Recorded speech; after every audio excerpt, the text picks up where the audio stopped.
Alors, on va au pinceau modifier. J'imagine que vous aussi, à cet endroit-ci, vous avez des choses qui n'ont pas été comme elles devraient. Ben, on va aller dessiner au pinceau. Mais il faudrait dessiner avec la même couleur, ce serait pas plus mal quand même. Donc, comment vous allez faire? Ben, vous allez prendre la pipette.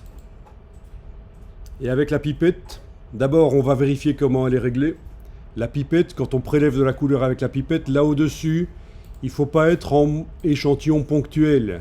Il vaut mieux prélever la moyenne, la moyenne de, par exemple, 100 pixels, une centaine de pixels. 11 sur 11, c'est une centaine de pixels. Échantillonner tous les calques, c'est pas mal aussi ça.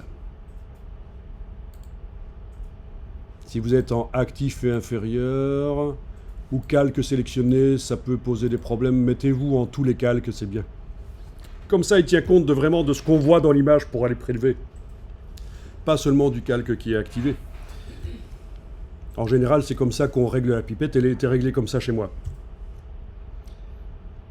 Vous voyez à quoi ça sert de prélever une moyenne? Quand on a affaire à des images qui ont du grain, c'est pas une surface unie.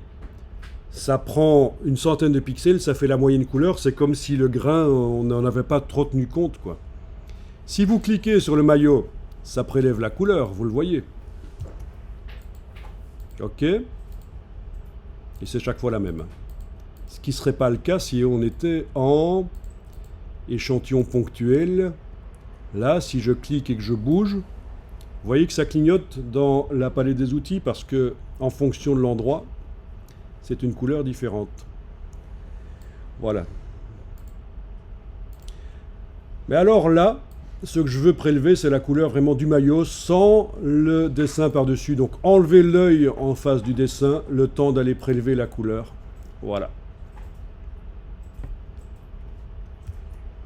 Parce qu'on va maintenant, sur ce calque du maillot, aller dessiner.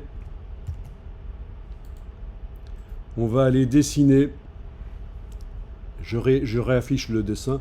On va aller dessiner pour boucher les trous au pinceau. Corriger un peu la sélection automatique.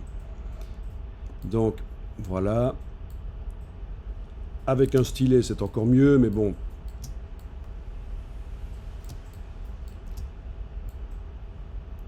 Je vous rappelle que vous pouvez aussi faire des droites dans Photoshop. Regardez comment ça marche, les droites, si vous ne savez plus comment on fait. Là, je dessine. Majuscule clic. Majuscule clic.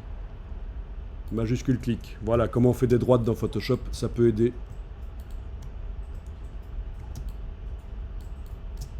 Est-ce que ceci doit être dessiné aussi? Oui, il y a un trou à boucher là-bas, oui.